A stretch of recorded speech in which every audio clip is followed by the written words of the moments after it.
Okay, आपण थोडंसं कालचं रिवाईज करू पटकन आणि मग पुढच्या पॉईंटला स्टार्ट करूया. काल आपण पहिल्यांदा हा पॉईंट बघितला, थर्मोडायनॅमिक्स आणि स्टॅटिस्टिकल मेकॅनिक्समध्ये काय फरक आहे, आणि तुम्हाला पण मी थोडासा शोधा म्हणून सांगितलेला आहे. तुम्ही बघा एकदा. आणि जो आपण ॲक्च्युली डिस्कस केला ते पॉईंट होते थर्मोडायनॅमिक व्हेरिएबल कोणते आहेत आणि त्यांचं आपण डिफरन्शिएशन करतो एक्सटेन्सिव्ह आणि इंटेन्सिव्हमध्ये. तर आत्ता दिग्विजयनं मला विचारलं स्टार्टिंगला, काही जण अजून जॉईन व्हायचे होते, की त्याने एक डेफिनेशन बघितली ज्याच्यामध्ये मास इन्क्लूड होतं, की ज्या प्रॉपर्टी मासवर डिपेंड आहेत. सांगशील दिग्विजय काय वाचलंस तू एखादी ती डेफिनेशन? मासवर डिपेंड असलेले एक्सटेन्सिव्ह का? इंटेन्सिव्ह हां इंटेन्सिव्ह मासवर इंडिपेंडंट बरोबर. आणि एक्सटेन्सिव्ह मासवर डिपेंडंट. हां असं आहे. पण आपण काल बघितलं व्हॉल्यूम जो आहे, आता व्हॉल्यूम हा इंडिपेंडेंटली मासवरती काही डिपेंड आहे का? नाही आहे, but still it is extensive. बरोबर आहे. पण डेन्सिटी डिपेंड होते आहे ती इंटेन्सिव्हमध्ये आहे. केमिकल पोटेन्शियल जे आहे ते मासशी काही संबंध नाही तसं डायरेक्टली.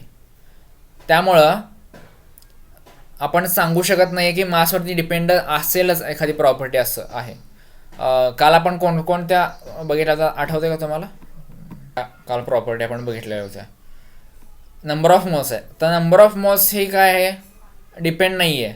व्हॉल्यूम पण डिपेंड नाही आहे, पण डेन्सिटी डिपेंड आहे. मासवरती डिपेंड आहे ना.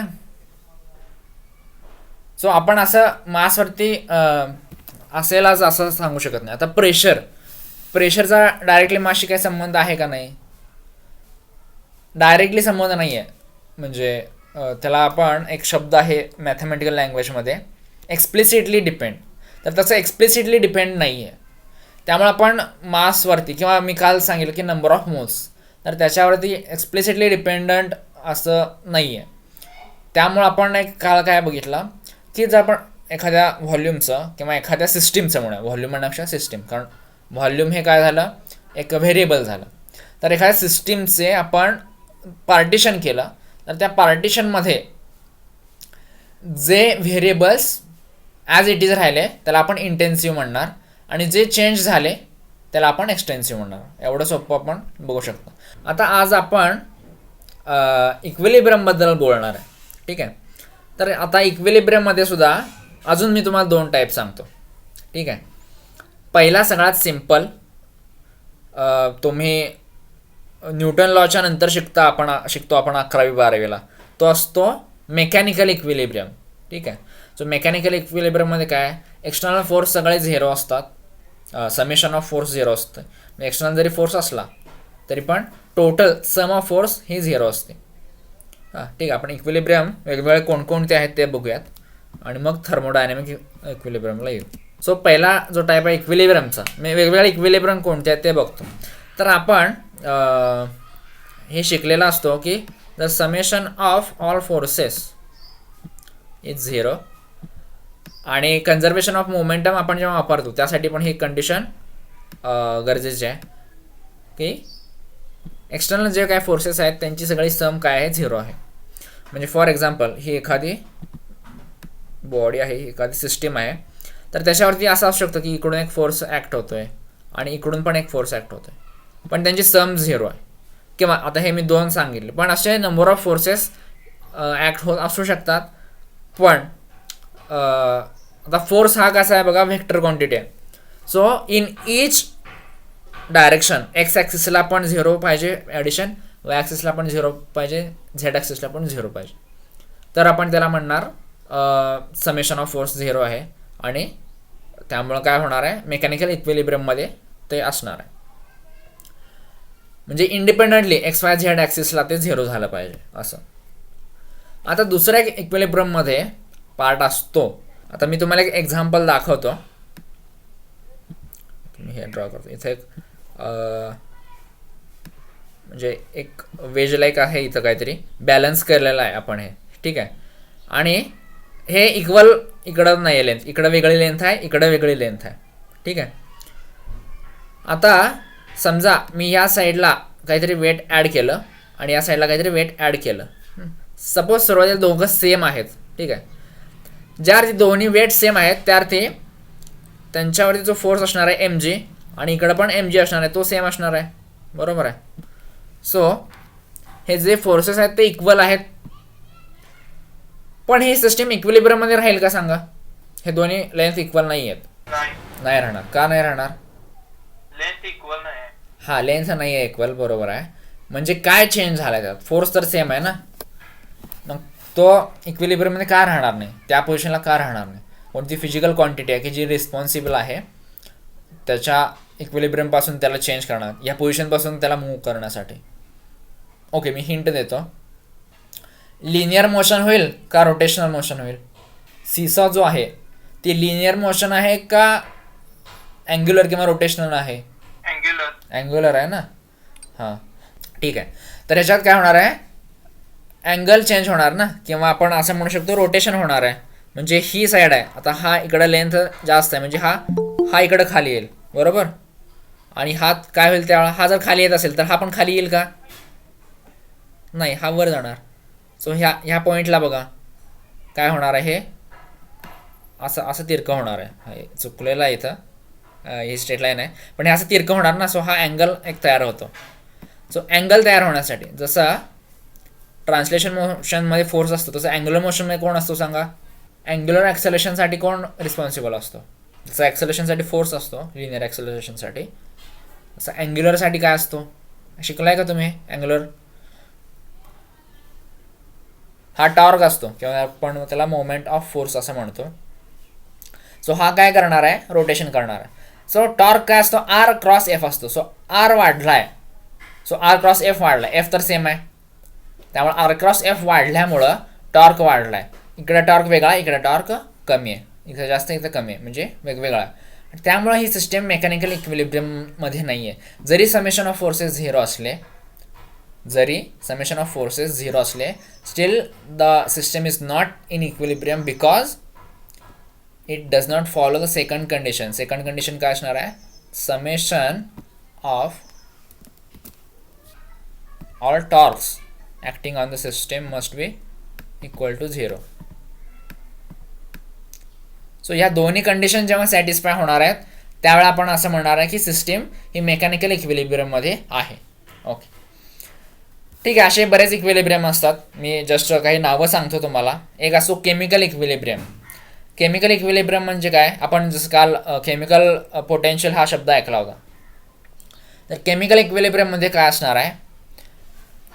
कॉन्सन्ट्रेशन इन ऑल व्हॉल्यूम म्हणू शकतो किंवा ऑल एरिया म्हणू शकतो की इक्वल असेल तर त्या केसमध्ये आपल्याला केमिकल इक्विलिब्रियम मिळतो. सो केमिकल जो असणार आहे, आता ह्याच्यात मी लिहित नाही ना, आता हा काहीतरी सिस्टम आहे, लिक्विड आहे एक, ठीक आहे.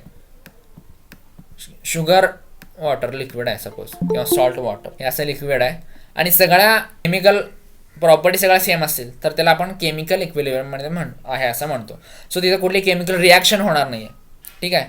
सो तो काय झाला पार्ट, जो सेकंड पार्ट झाला हा असणार आहे केमिकल इक्विलिब्रियम, ठीक आहे. हा असणार आहे आपला सेकंड पार्ट. तर याच्यामध्ये काय केमिकल रिॲक्शन त्यामुळे होणार नाही आहे. अजून एक असणार आहे केमिकलमध्येच तो पार्ट येतो, तुम्ही हे ऐकलं असेल, डिफ्युजन ऐकलं असेल. डिफ्युजनमध्ये काय असतं तर डेन्सिटी सगळीकडची सेम नसते आणि त्यामुळे काय होतं, मॉलिक्युल्सची मोशन होती. वारा का वाहतो तर डेन्सिटीमध्ये ग्रेडियंट तयार होतो, सगळीकडे डेन्सिटी सेम नसते त्यामुळे वारा व्हायला लागतो. सो वारा वाहतो याचा अर्थ इक्विलिब्रियममध्ये नाही आहे कंडिशन, ठीक आहे. जेव्हा स्टील एअर असेल त्यावेळेला तो इक्विलिब्रियम असेल. तो पण एक केमिकलचाच टाईप झाला, केमिकल इक्विलिब्रियमचा टाईप झाला. डेन्सिटीमध्ये ग्रेडियंट असल्यामुळं किंवा कंपोजिशन म्हणू शकतो, कंपोजिशनमध्ये फरक असल्यामुळं आपण हा मिळतो आहे आपल्याला. केमिकल इक्विलिब्रियम मिळत नाही आहे. जर ते इक्वल असतील सगळीकडं तर तो केमिकल इक्विलिब्रियम. तसा आज आपण तिसरा टाईप बघणार आहे जो आपल्या थर्मोडायनॅमिक्समध्ये इम्पॉर्टंट आहे, तो आहे थर्मल इक्विलिब्रियम, ठीक आहे. आता हे जे दोन टाईप आहेत हे पण तुम्हाला माहिती असतीलच असं मी गृहीत धरतो, म्हणजे ॲटलिस्ट समेशन ऑफ फोर्स तरी आपण शिकलेला असतो. टॉर्क आपल्याला एवढं शिकवलं नसतं पण तो पण मेकॅनिकलचाच पार्ट आहे.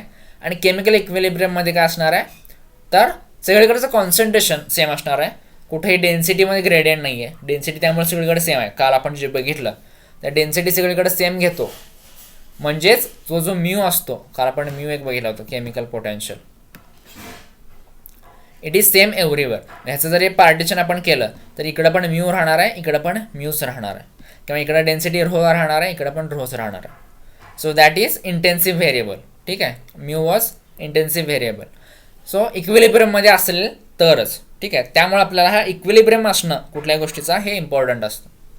सो थर्ड टाईप सांगितला मी आता तुम्हाला, थर्मल इक्विलिब्रियम. कोण सांगेल काय असेल थर्मल इक्विलिब्रियम म्हणजे? सांग. Okay, no exchange of heat. हां, ओके. सो ह्याच्यामध्ये नो एक्सचेंज ऑफ हीट आहे, बरोबर आहे. आणि आय गेस ऐश्वर्यानं सांगितलं ना, टेम्परेचर सगळीकडचं सेम आहे. तर आता ह्या दोन पद्धती आहेत सांगण्याच्या, दोन्हीचा अर्थ तोच आहे. थर्मल इक्विलिब्रियम म्हणजे ज्या सिस्टीममध्ये कोणताही पार्ट जर आपण घेतला तर त्याच्यामध्ये हीट एक्सचेंज होत नाही आहे, अशा सिस्टीमला आपण थर्मल इक्विलिब्रियममध्ये म्हणतो. आता ही हीट एक्सचेंज का होत नाही आहे, त्याचं कारण काय, तर सगळीकडचं टेम्परेचर सेम आहे. हीट एक्सचेंज कधी होणार, जेव्हा टेम्परेचर व्हेरी होत आहे. सो दोघांचा आन्सर बरोबर आहे. हीट एक्सचेंज होत नाही आहे किंवा टेम्परेचर सेम आहे, दोन्ही पण इक्विव्हॅलंट आहेत स्टेटमेंट्स असं आपण म्हणू शकतो. म्हणजे ह्याच्यामुळं हे आहे आणि त्याच्यामुळं ते आहे असं.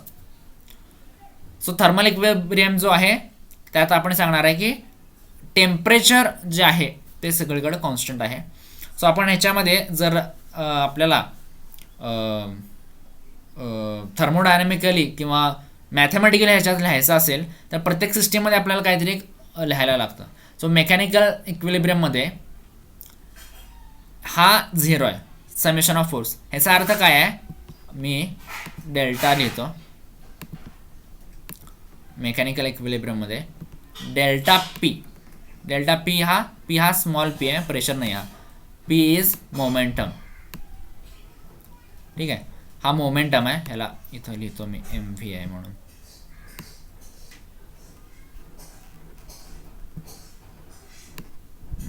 ते समजून घ्या, MV आहे. म्हणजे मोमेंटममध्ये चेंज होत नाही आहे मेकॅनिकल इक्विलिब्रियममध्ये. केमिकल इक्विलिब्रियममध्ये काय सांगितलं, हा जो म्यू आहे हा, सो डेल्टा म्यू इथं लिहितो मी, delta mu is equal to 0. म्हणजे डेल्टा हा काय सांगणार आहे, तर चेंज होणार. So change in mu is 0. तसं आपण थर्मल इक्विलिब्रियममध्ये कंडिशन घेतो, delta T is equal to change होणार आहे का इक्विलिब्रियममध्ये, टेम्परेचर चेंज होणार आहे का इक्विलिब्रियममध्ये, चेंज होत नाही. ह्याचा अर्थ काय, change is equal to 0. Delta काय रिप्रेझेंट करणार आहे, change. So change in temperature is 0 in thermal equilibrium. In chemical equilibrium mu that is chemical potential is 0, change in chemical potential is 0. आणि मेकॅनिकल इक्विलिब्रियममध्ये मोमेंटममधला जो चेंज आहे तो 0 आहे. आता आपल्या सिलेबसमध्ये काय दिलं आहे बघा, थर्मल इक्विलिब्रियम दिले का, काय दिले, it is thermodynamic equilibrium. So it is not just thermal equilibrium. So thermodynamic equilibrium includes equilibrium of all variables. Thermodynamics मध्ये जे काय तुम्ही व्हेरिएबल वापरता, कारण आपण जे 5-6 बघितले, 7-8 बघितले, they all should be in equilibrium. त्यावेळेला आपण काय म्हणणार आहे, तर थर्मोडायनॅमिक इक्विलिब्रियम. सो इन म्हणजे ओव्हरऑल आपण असं म्हणू शकतो की thermodynamic variable is composition of or is addition of mechanical, chemical as well as thermal equilibrium. Thermodynamic equilibrium जो आहे that is not just temperature constant आहे, it is all the thermodynamic variable must be constant. एखादी system जर आपण घेतली, मी तर लिहितो, हे टाईप करतो थर्मोडायनॅमिक. सो हा जो आहे हा याच तिघांचा मिळून आहे, 1 + 2 + 3. कोणते 1 + 2 + 3 म्हणजे मेकॅनिकल इक्विलिब्रियम पण त्यात आहे, केमिकल इक्विलिब्रियम पण त्यात आहे आणि थर्मल इक्विलिब्रियम पण त्यात आहे. अशा सिस्टीमला आपण थर्मोडायनॅमिक इक्विलिब्रियम अटेन केला आहे त्या सिस्टीमनं असं म्हणणार आहे.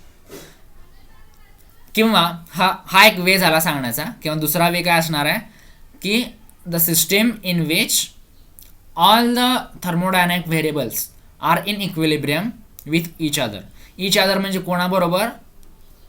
सपोज एक सिस्टीम आहे आता किंवा ही सिस्टीम आहे, ठीक आहे. तर हे इक्विलिब्रियममध्ये आहे म्हणजे काय आहे, तर याचा कोणताही पार्ट घेतला, हा पार्ट घेतला समजा आणि हा पार्ट घेतला, तर ते एकमेकांशी इक्विलिब्रियममध्ये आहेत, केमिकली, थर्मली आणि मेकॅनिकली. त्यावेळेला आपण म्हणणार आहे की थर्मोडायनॅमिक इक्विलिब्रियममध्ये. इच अदर म्हणजे टेम्परेचरचं प्रेशरवर कंपॅरिझन नाही करायचं, टेम्परेचरशीच कम्पेअर करायचं आहे, पण ते दुसऱ्या रिजनमध्ये. सो एंटायर रिजनमध्ये कुठलाही जरी पार्ट घेतला आपण तरी all thermodynamic variables should be in equilibrium with each other. Then and only then the system can be said to be in thermodynamic equilibrium. ठीक आहे. सो हा झाला थर्मोडायनॅमिक इक्विलिब्रियम. एक्झाम्पल हो, एअर पार्टिकल. आता काल जसं आपण घेतला होता, रूम घेतले होते, जोपर्यंत वारा वाहत नाही आहे, मेकॅनिकल इक्विलिब्रियममध्ये ते असणार आहे. वारं जरी असेल, ठीक आहे, एक लक्षात घ्या. आता वारं कशामुळे वाहतं मग सांगितलं, तर केमिकल इक्विलिब्रियममध्ये वाहतं आहे, ठीक आहे, किंवा थर्मल इक्विलिब्रियममध्ये नसल्यामुळं वाहतं आहे, टेम्परेचर ग्रेडियंट असल्यामुळे वारं वाहतं. पण मेकॅनिकल इक्विलिब्रियममध्ये आहे. मेकॅनिकल इक्विलिब्रियम का आहे, तर त्याच्यावरचा जो फोर्स आहे तो 0 आहे.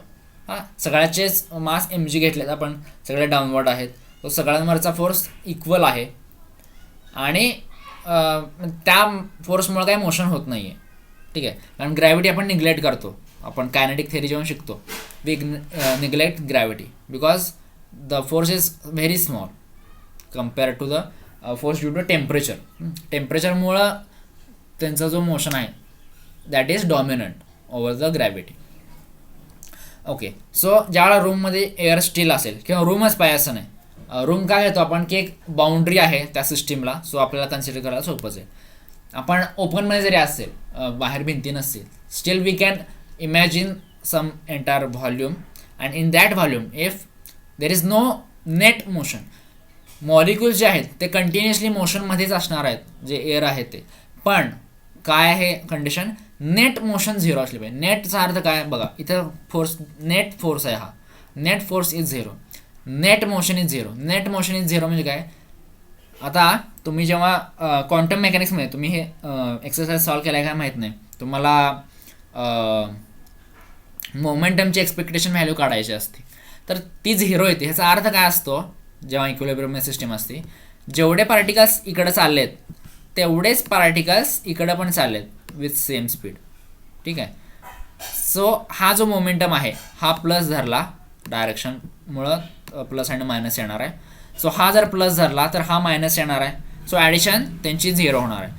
असं इन इच डायरेक्शन, रँडमली कुठलीही डायरेक्शन जरी घेतली तरी सम जी असणार आहे मोमेंटमची ती 0 असणार आहे. त्यामुळे तो इक्विलिब्रियममध्ये. असं नाही की मूवच होत नाही आहेत air particles, they are moving, but जो नेट चेंज आहे, नेट चेंज इज 0. म्हणजे थोडक्यात ए आणि बी ह्या 2 माणसं आहेत, एनं बीला 5 रुपये दिले आणि बीनं पण एला 5 रुपये दिले. सो नेट व्यवहार काय झाला, 0 झाला. There is no exchange of money असं आपण म्हणू शकतो. पण एकानं 10 रुपये दिलेत आणि एकानं 7 रुपये दिलेत, then there is some flow of money. किंवा तसंच आपण बघितलं, एकाचं मास जास्त आहे किंवा इकडून 10 पार्टिकल आहेत आणि इकडून 7च आलेत, then there is net flow of 3 in this direction, बरोबर, असं आपण म्हणू शकतो. सो मेकॅनिकल इक्विलिब्रियममध्ये मोशन होत नाही असं नाही आहे, नेट मोशन इज 0. सो जेव्हा स्टील एअर आहे आपण असं म्हणतो, जेव्हा आपल्याला सेन्स होत नाही की इकडून तिकडे जात आहेत पार्टिकल्स, ती केस आहे मेकॅनिकल इक्विलिब्रियमची. तीच केमिकल इक्विलिब्रियममध्ये पण असणार आहे, कारण केमिकल इक्विलिब्रियममध्ये नसेल तर ते पार्टिकल्स मोशनमध्ये येणार आहेत. सेम थर्मल इक्विलिब्रियममध्ये जर नसतील तर हीट एक्सचेंज होणार आहे. हीट एक्सचेंज होण्यासाठी पण काही पार्टिकल्स मोशनमध्ये येणार आहेत. आता तुम्हाला मी पहिल्या लेक्चरला सांगितलं होतं की 3/2 kBT हे प्रत्येक पार्टिकलची एनर्जी असते, कायनेटिक एनर्जी. ती का असते तर ती टेम्परेचर आहे, त्यात KB × T आहे ते टेम्परेचर आहे ॲब्सोल्यूट स्केलमधलं, म्हणजे केल्विन स्केलमधलं. सो ते असल्यामुळं त्याला मोशन आहे. आता KBT हे इंडिपेंडंट ऑफ मास आहे बघा, यात कुठे मास नाही आहे, डेन्सिटी नाही आहे, आणि टेम्परेचर हे असतं केल्विनमध्ये. Okay, so thermodynamic इक्विलिब्रियममध्ये thermal equilibrium पण आहे मेकॅनिकल इक्विलिब्रियम पण आहे, केमिकल इक्विलिब्रियम पण आहे. सो मी 2 डेफिनेशन सांगितले ह्याच्या, आपण तुम्हाला जी सोपी वाटेल ती तुम्ही लक्षात ठेवू शकता. नोट डाऊन करताना दोन्ही डेफिनेशन तुम्हाला माहिती हव्यात म्हणून मी सांगतोय. a system is said to be in thermodynamic equilibrium when the system is in mechanical, chemical as well as in thermal equilibrium. Then the system is said to be in thermodynamic equilibrium. Or the system is said to be in thermodynamic equilibrium if all the thermodynamic variables of the system are in the equilibrium. म्हणजे ते change होत नाही आहेत. मग pressure असू दे, volume असू दे, temperature असू दे. Mostly आपण PVT हेच वापरत असतो थर्मोडायनॅमिक्समध्ये. सो हे तिन्ही जर कॉन्स्टंट असतील तर काही फ्लो होणारच नाही. प्रेशर सगळीकडे सेम आहे, व्हॉल्यूम सगळे सेम आहे, टेम्परेचर सेम आहे, काही फ्लो होणार नाही आहे. ठीक आहे. प्रेशर चेंज झालं तर फ्लो होऊ शकतो, टेम्परेचर चेंज झालं तर फ्लो होऊ शकतो. ॲक्च्युली व्हॉल्यूम जर चेंज झालं तर काय फ्लो व्हायची गरज नाही आहे. प्रेशर जर चेंज झालं, वरून खाली का पडतं पाणी? व्हॉल्यूममुळे नाही पडत, ते प्रेशरमध्ये डिफरन्स असल्यामुळे पडतं. एनर्जीमध्ये डिफरन्स असतो आपला, पोटेन्शियल एनर्जीमुळं, त्यामुळे प्रेशर डिफरन्स येतो अँड सो फ्लो पाण्याचा होतो. ओके. सो त्यावरूनच आपल्याला झिरोथ लॉ आलेला आहे. पुढचा पॉईंट आहे आपल्याला बघा, झिरोथ लॉ ऑफ थर्मोडायनॅमिक्स. ठीक आहे. So zeroth law of thermodynamics काय सांगतोय, जर ह्याचे शब्द थोडेसे वेगळे असू शकतात, कन्सेप्ट तीच आहे, फक्त ते शब्द वेगवेगळे असणार आहेत तुम्हाला. ह्याच्यात काय सांगतात बघा, हे मी तुम्हाला डायग्रामॅटिकली स्किमॅटिकली दाखवतोय. ए आणि बी हे जर थर्मली इक्विलिब्रियममध्ये किंवा आपण थर्मोडायनॅमिकली म्हणूयात इन जनरल, हे जर थर्मोडायनॅमिक इक्विलिब्रियममध्ये असतील. ॲक्च्युली जेव्हा झिरोथ लॉ स्टेट केला आहे तो फक्त थर्मल इक्विलिब्रियमसाठीच आहे. ठीक आहे. सो आपण थर्मल वापरूया. ठीक आहे. सो ए आणि बी जर थर्मल इक्विलिब्रियममध्ये असतील, बी आणि सी हे जर थर्मल इक्विलिब्रियममध्ये असतील, तर according to zeroth law A and C are also in thermal equilibrium. याचा अर्थ काय, मॅथमॅटिकली जर तुम्ही म्हणाला ए इक्वल टू बी आहे, बी इक्वल टू सी आहे, तर ए इक्वल टू सी आहे. हे इक्वल टू आहे म्हणून ते सगळं इक्वल आहे. लेस दॅन इक्वल टू कुठं नाही आहे. लेस दॅन इक्वल टू झालं तर मग ते रिलेशन चेंज होऊ शकतं. सो जेव्हा इक्वल असतील त्यावेळेला एक सिस्टीम दुसऱ्या सिस्टीमशी इक्विलिब्रियममध्ये आहे, दुसरी तिसऱ्या बरोबर आहे, तर ऑब्वियसली पहिली आणि तिसरी इक्वल असणार आहे. सो थर्मल इक्विलिब्रियममध्ये जरी हे असं सांगितलं असलं तरी this is applicable for all equilibriums. A B C हे काय पार्टिकल नाही आहेत, हे सिस्टीम आहेत. सिस्टीमला आपण नावं दिलीत. सो झिरोथला सांगतोय की A B C if they are systems, किंवा आता मी ए बी सी असं सिस्टीमचे नाव घेतले, आपण चेंज करू शकतो, एक्स वाय झेड घेऊ शकता, पी क्यू आर घेऊ शकता, एनिथिंग. 3 घेतल्यात मी, 4 घेऊ शकतो, आपण 10 घेऊ शकतो. 3 का घेतल्यात तर मिनिमम कंडिशन आपल्याला 3 लागते, 3पेक्षा जास्त आपण घेऊ शकतो, डिफाईन करू शकतो. So zeroth law states that if one system is in equilibrium with another and the second system is also in equilibrium with third, then first and third systems should be in equilibrium. याचं exact statement काय आहे हे थोडंसं search करा. आता pressure आणि मोमेंटममध्ये कसं ओळखायचं, तर पी कॅपिटल असतो प्रेशरमध्ये आणि स्मॉल असतो मोमेंटममध्ये. सो आपण जेव्हा लिहिणार आहे, लिहिताना आपल्याला ते सगळं एकच वाटू शकतं, टायपिंग करताना कळू शकतं स्मॉल आहे का कॅपिटल आहे. सो कदाचित हे होतं. सो एक हे माझं नोटेशन आहे, तुम्हाला तेच करायला पाहिजे असं काय नाही, तुम्ही स्वतःचं करू शकता. जेव्हा पी स्मॉल काढायचा असतो, मोमेंटम काढायचा असतो, त्यावेळेला काय करतो मी, हा जो प्रेशरमधला पीचा दांडा आहे तो थोडासा वरती घेतो, आणि जेव्हा कॅपिटल पी काढायचा असतो त्यावेळेला काय करतो, वरती तो ठेवायचा नाही. सो हा कॅपिटल पी, हा स्मॉल पी, असे काहीतरी स्वतः तुम्हाला एक नोटेशन तुमच्यासाठी ठरवून घ्या, जेणेकरून काय होईल, कन्फ्युजन होणार नाही, अरे हा प्रेशर आहे का मोमेंटम आहे. काही वेळेला असं पण करू शकता, ह्याला एक आडवी रेष मारायची, दिस इज कॅपिटल पी. का हे सांगतोय, कारण कन्फ्युजन होतं. पुढं आपल्याला डेन्सिटीसाठी रो असतो, हा काही वेळेला पी वाटतो. सो ही जे आहे तो कर्व काढायचा, नाहीतर मग हे पण सेम वाटतं. काही जण आर असा काढतात, मग ते घोळ होतं पुन्हा. ठीक आहे, हा कर्सिव लिपीमध्ये. सो आपल्याला तरी स्वतःला तरी कळलं पाहिजे की आपण काय लिहिलेलं आहे. सो हे इक्विलिब्रियम टाईप लिहा. ह्याची मॅथमॅटिकल एक्सप्रेशन आहे डेल्टा पी 0 आहे, डेल्टा म्यू 0 आहे आणि डेल्टा टी 0 आहे. हे तिघं असतील तर त्याला आपण म्हणणार आहे थर्मोडायनामिक इक्विलिब्रियम. त्यानंतर झिरो लॉचं स्टेटमेंट पण शोधा. मी स्टेटमेंट माझं करेक्ट आहे का नाही माहिती नाही, मी स्टेटमेंट ॲक्च्युली सांगितलेलंच नाही आहे, पण हे असं आहे. सो आता झिरोथ लॉ जो आहे त्याच्यावरून आपण टेम्परेचर जो आहे तो डिफाईन केलेला आहे. सो मी मागच्या लेक्चरला एक सांगितलं होतं की टेम्परेचर आणि हीटमध्ये काहीतरी फरक आहे. तर तो हा फरक आहे. Heat is a energy. So तुम्ही फिजिक्समध्ये आपल्याला एक गोष्टीचं खूप महत्त्व असतं की प्रत्येक व्हेरिएबलचं डायमेन्शन काय आहे. युनिट अँड डायमेन्शन आपण शिकलेलो असतो 11वीला. तर ते डायमेन्शन महत्त्वाचे आहे. सो डायमेन्शन चेक करा. Heat is energy, so it's unit is joule आणि त्याचं डायमेन्शन काय असणार आहे M1 L2 T⁻⁻2 असं असणार, किंवा चेक करा तुम्ही. आणि टेम्परेचरचं काय असतं की असतं फक्त, ठीक आहे. सो हीटचा जो डायमेन्शन आहे त्यात टेम्परेचर कुठेही नाही आहे. So they are actually different, ठीक आहे. But it is measure of heat. Temperature is a measure of heat. म्हणजे हीट आपण कशी सेन्स करतो तर टेम्परेचरमधल्या डिफरन्समुळं सेन्स करतो. टेम्परेचरमध्ये डिफरन्स असल्यामुळे हीट फ्लो होतो आहे तो हीटचा होतो, टेम्परेचरचा फ्लो होत नाही आहे, ठीक आहे. सो अशा काही छोट्या गोष्टी आहेत. जर हीट एक्सचेंज होत नाही आहे तर कोणती तरी क्वांटिटी सेम आहे, ठीक आहे. तर ती जी क्वांटिटी सेम आहे ती आहे टेम्परेचर, ठीक आहे. सो आजच्या लेक्चर आपण इथंच थांबूया.